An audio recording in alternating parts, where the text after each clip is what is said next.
1991 সালে BNP chairperson আমাদের মমতা মহিমা বেগম খালেদা জিয়া আমাদের এই এলাকা থেকে সংসদ সদস্য হয়ে পার্লামেন্টে গিয়ে উনি বাংলাদেশের প্রধানমন্ত্রী হয়েছিলেন এবং ইনশাআল্লাহ আমাদের বর্তমানে বিএনপির চেয়ারম্যান জনাব তারেক রহমান দেশের বেগম খালেদা জিয়ার সুযোগ্য পুত্র,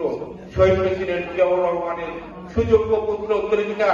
বিএনপির চেয়ারম্যান জনাব তারেক রহমান আমাদের এই আসন থেকে সংসদ সদস্য প্রার্থী হয়েছেন এবং আমরা আমাদের বিএনপির চেয়ারম্যান জনাব তারেক রহমানকে বিপুল ভোটে আমরা ওনাকে বিজয়ী করব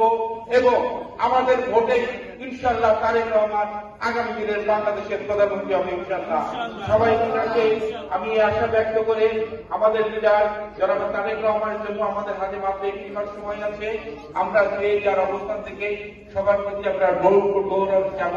এবং আমাদের নেতা জনাব তারেক রহমানের পক্ষ থেকে আমরা ধানের শীষে ভোটে প্রচারণা চালাবো। সবাইকে ধন্যবাদ জানাচ্ছি।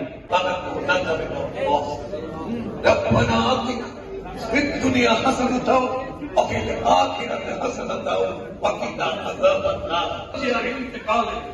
আমরা কতিপয় গুনাহগার বান্দা আর সন্তান এটা থেকে পবিত্র কোরআন থেকে তেলাওয়াত করা হয়েছে। ইয়া আল্লাহ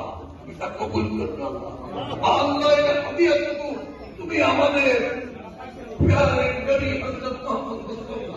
আল্লাহ আল্লাহ